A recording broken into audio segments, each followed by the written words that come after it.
Well, welcome to our podcast on managing innovation. And this week we're delighted to have with us Robyn Bolton. Robyn's somebody whose work I've read for quite a long time. She appears regularly in a wonderful blog, which I recommend, Braden Kelly's Human-Centered Change and Innovation Weekly. Great title, but even better content.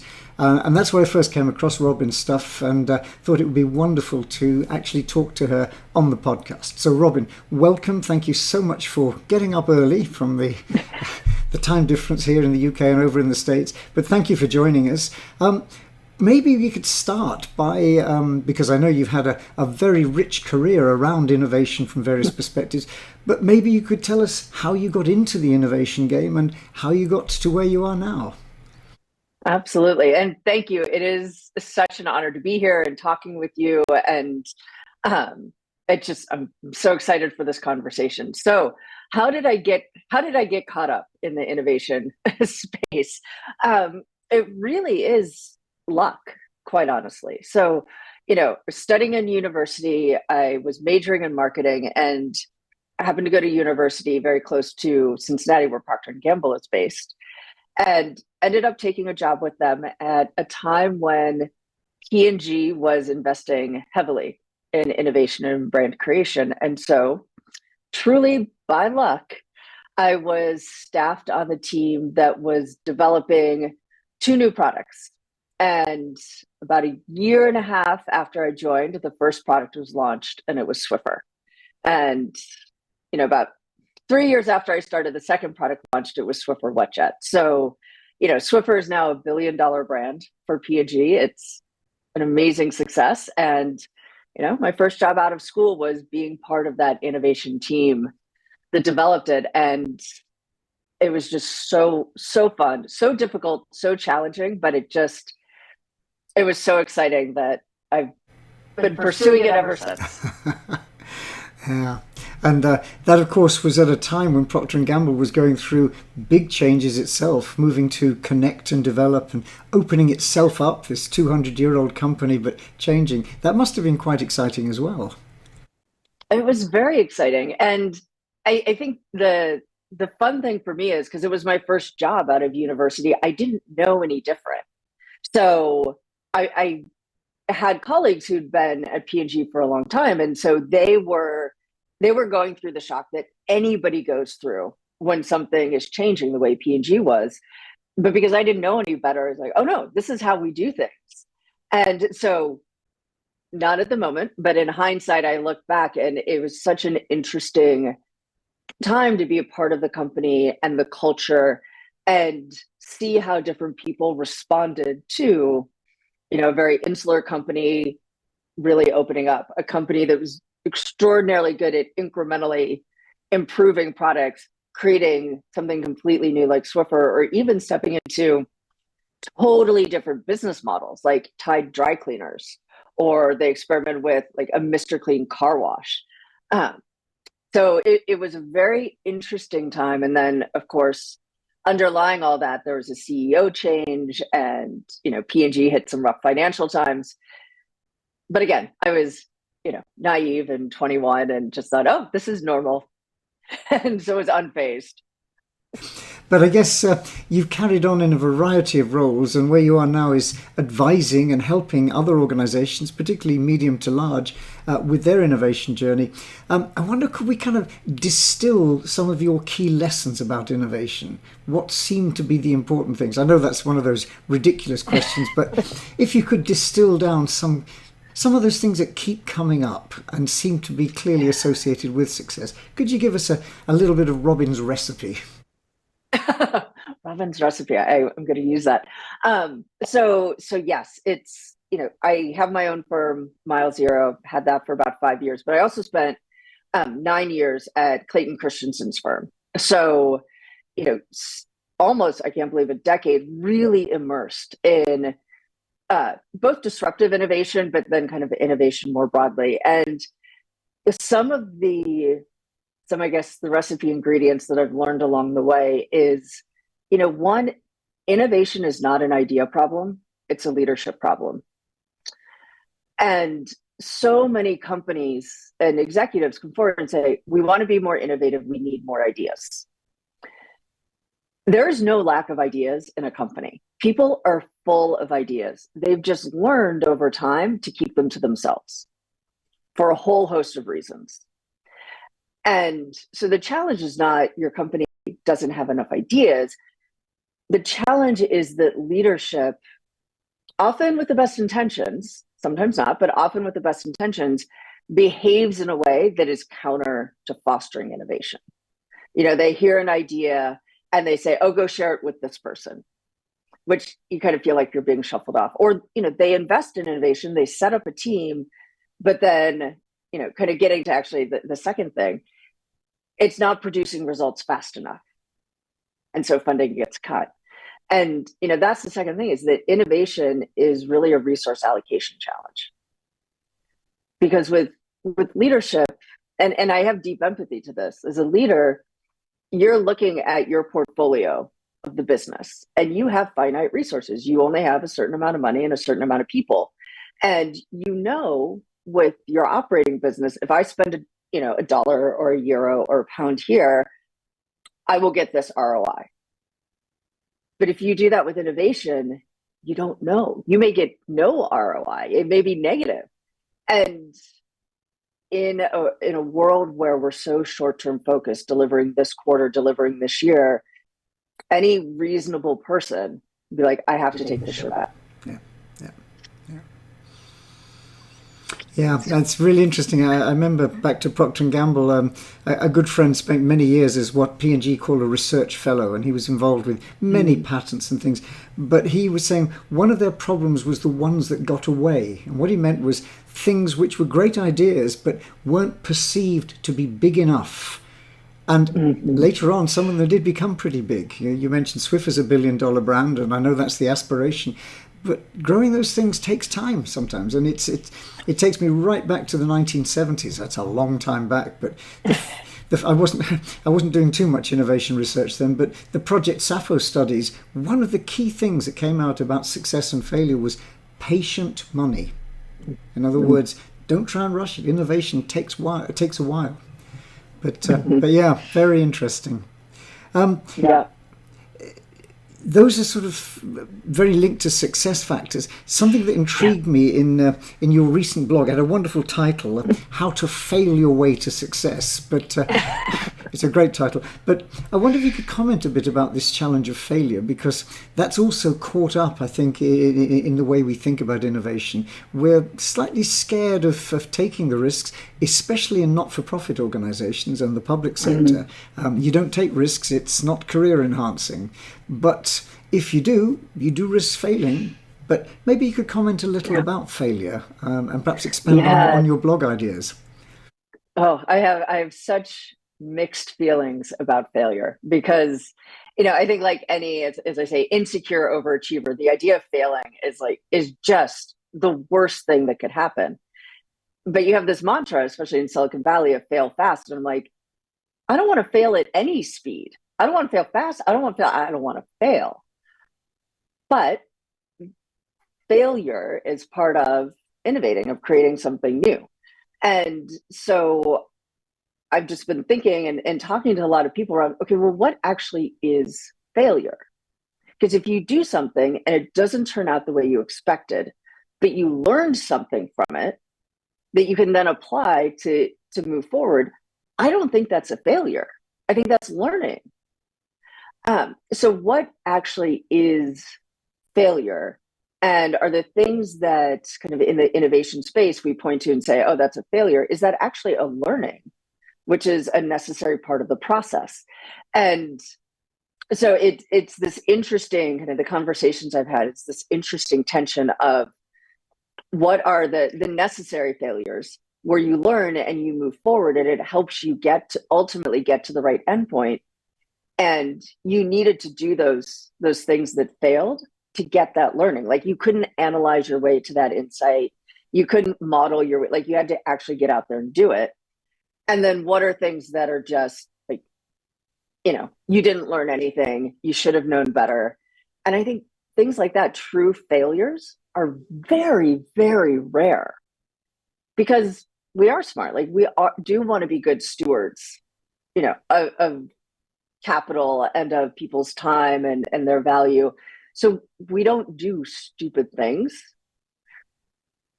So it's kind of like we need to shift the language we use to be away from like that's a failure to, oh, that was a learning. Here's what we're going to do as a result. But it's a challenge. Changing language and changing mindsets is a challenge, especially when, failure is so emotional for so many folks, myself included. But I think it's really powerful. I don't know if you come across it, but there's a wonderful, physically in Sweden, but it's also online, a wonderful museum of failure. Yes. And it's great because, first of all, it's got a lot of really big name companies there. But interestingly, they didn't fail and fall flat on their face because it was a stupid failure. They learned, and very often, I guess one of the classics would be the lessons Apple learned through the Newton, the famous handheld device that didn't really work very well. But my goodness me, there was a lot of learning which has come through to the phone and everything. So I think this notion of what one of my students once called intelligent failure is really quite important. But I wonder... One of the challenges, particularly in the public sector and the not-for-profit sector, you can't necessarily do those experiments on a live market. It's not ethical, it's dangerous, it's problematic. So then we're into the territory of innovation labs. And for me as an ex-engineer, a lab is a place where you can blow things up safely. You can take risks, and it does matter, but you learn in a safe, controlled environment. And we're hearing a lot about innovation labs. Maybe would you comment a little on the role of that kind of controlled experimental space? Yeah, it's so necessary, a controlled experimental space. And it absolutely can be, what I hear a lot of companies talk about is that dedicated lab and that space where you are intentionally doing experiments. And I love it. It's applying the scientific method to innovation. It's saying, I have an assumption or I have a hypothesis. I'm going to test this hypothesis and kind of go forward. And I would say like there you can create little labs. And what I mean by that is kind of places, safe places for little experiments. Like years ago, I was working with a company where, and this was a long time ago, they were working on a connected blood pressure cuff. And one of the hypotheses we had is, people know how to use a blood pressure cuff. We've all gone to the doctor and had our blood pressure taken and we know how it works. But in the office, they had a nurse. And so we're like, let's just set this up in the nurse's station and tell people to go take their blood pressure. And so that was a little lab in a nurse's station that was there for a day. And we actually found out we were horribly wrong. People were putting the blood pressure cuff on their wrist, on their leg, on their neck. We're like, what? But that was a little, very temporary, very controlled lab to test that hypothesis. So you can have the formal lab, but you can also create these tiny little temporary ones as well. Yeah, and I think that's a really important development, particularly we're doing a lot of work with living labs at the moment, trying to get the user perspective into the idea of a smart home. We have an aging population. People want to live dignified lives at their home. Technology can help them. But it isn't just a case of, we know the answer to your problem. It needs that that shared experimentation around it. Yeah, to see how people interact with the technology and what do they use and, what makes a difference. That's all learning. And even if you get unexpected results, it's not a failure. There's no way you could learn that without doing that living lab. Talking of experiments and things, you mentioned you worked a long time with Clayton Christensen's company, and I have to say he was one of the people who quite literally changed my life. When I first read his book back in '97, I thought, wow, this is insightful. And that whole disruptive, discontinuous shift has been very much a storyline ever since. But I guess one of the challenges it poses for established organizations is how do I, even if I know I ought to, how do I actually get a handle on an alternative approach whilst I'm simultaneously doing what we're good at? And you can have the corporate venture group, or you must have seen them all. Any comments on that conundrum, which I know a lot of large organizations face? Yeah, conundrum is a very nice word to use for it. Yes, we would all when I was at Clay's firm, we would always have executives calling and saying, we want to disrupt ourselves." And I would explain to them, "Okay, this is what that sentence means." And by the time I was done, they'd be like, "Oh no, we don't want to do that." I'm like, I know. So what do you want to do? And I think that speaks to that conundrum of a company has gotten big because it does the same thing over and over and over, better, faster, cheaper. And it grows because it's able to make those incremental innovations. But when you have something disruptive come out, it's usually a different business model, which is very scary. It usually changes the basis of competition. So, classic example, Kodak, professional photographers, beautiful film photography, digital cameras when they came out, they were terrible, but they were accessible. So it is this complete challenge and tension. And I'm increasingly coming to the belief that big incumbent companies, they can't disrupt themselves internally. Incremental innovation, yes. Adjacent, kind of moving into adjacent markets, new customers, or a new business model, yes. But complete disruption starts outside, and then the big company can acquire it. And that comes with all of its own dangers around M&A and things like that. But it's like asking somebody to change their identity, to change who they are at their core. And that's really hard for most of us. And so asking a company to do the same thing, I think it's not fair. It doesn't respect who the company is and what it's good at. So M&A is probably the best way for a big company to disrupt itself while doing the incremental and the adjacent innovation that it needs to do to stay ahead of competition and to continue growing. Yeah, it's a fascinating one, and I think it does speak to perhaps the need for companies to keep a regular throughput of people. Maybe that was a byproduct of the Procter and Gamble change, that it actually, by definition, if you're going to source a lot of innovation from outside, you'll get a lot of new minds and new ideas coming in. But maybe a sort of mini blood transfusion. That's probably not the wrong metaphor, but you know where I'm going. I know what you mean, yeah. I wonder if I could ask another question, though, which is, we talked a lot about experiments and uncertainty and so on. And yet one of the big stories this year is very much the emergence of the international standard for innovation. ISO 56002, and it's been discussed, I know, right around the world with some very heavy input from companies and academics and others. We have a standard now. We even have a job description for an innovation manager. Any thoughts about that? Can we standardize this? Can we professionalize it? Any thoughts around this trend? Yeah, I actually love the trend, and I think we can professionalize it. I think actually innovation needs to be seen as a discipline, as a function, as a profession.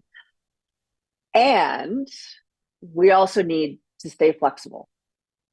So I always think of it as like guardrails are really good. Like a rail system, not good for innovation, because there is too much change, there is too much learning, and there is too much experimentation. But I think there's been this myth for years around, innovation is just the brilliant guy off in the room, the inspiration from above, and it's this thing that just happens. And it's not. I mean, you and I both know, like, there is a process to innovating. There are steps, there are ways to increase your chances of success, to decrease risk, to try to speed things along. So guardrails, great. Yes, let's do that. And let's have room for companies to adjust within those guardrails to find what works best for them. Yeah, I must admit, I when I first heard, I thought, I'm not sure about this. But actually, reading the standard, it is essentially arguing for a systematic approach. That's not a bad thing. And a systemic one. It's a system. It's not doing one or two things well. It's thinking about it as a system. So, Yes. Yeah, I had the same reaction you did when I first heard about it. I'm like, you can't dictate innovation, but same as you, as I read more about it, I'm like, no, this is good. This moves it from magic to more of a science, which it is. Absolutely, yeah. I wonder then, could we just briefly speculate about the future? Because all sorts of things are happening. Well, for me, the way I talk about it very often is the problem never changes. It's always about how we create value from our ideas, commercial or social value. That's the same problem, it always has been. But the context is constantly shifting. I can remember pre-internet days. We had to innovate with our bare hands, kind of thing, or our bare brains. Now, of course, the internet is a hugely powerful set of tools to help us. But that future is continuously evolving.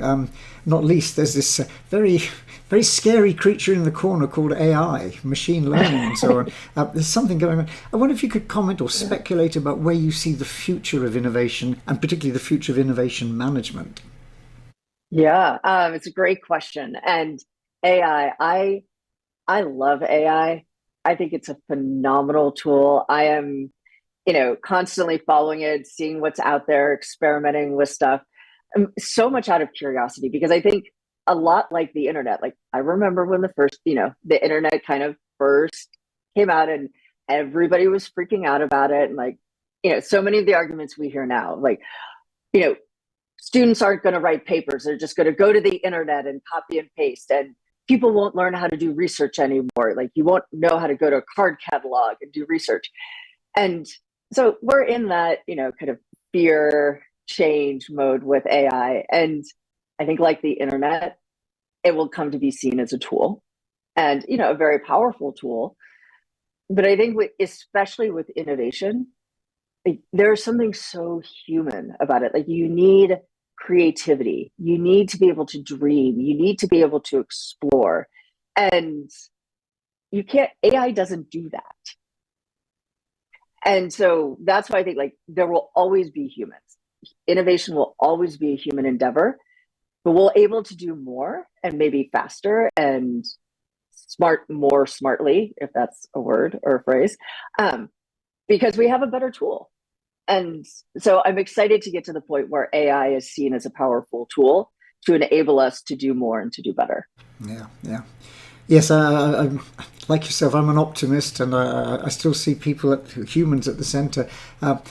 My experience so far is it's rather like having a fairly. It's like a sort of a puppy almost, ever so enthusiastic, tail wagging, will do anything I ask it to do, but it does need an awful lot of guiding. Now, I suspect that will change, but I'd like to think at least that we have a valuable assistant rather than a replacement. But Robyn, this is some fascinating stuff. I'm conscious we probably ought to sort of gradually draw this, at least temporarily, to a close, but maybe we can come back.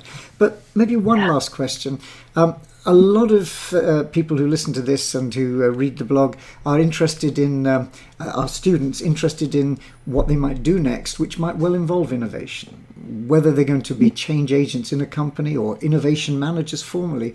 So I wonder, given you've had from various perspectives a lot of experience around innovation, if you could pass on any words of advice. Think you're Auntie Robyn for a moment and you're giving a little bit of advice to an up-and-coming innovation manager. What words of wisdom might you pass on? I'd say do things that make you a little nervous. And that's not saying be reckless.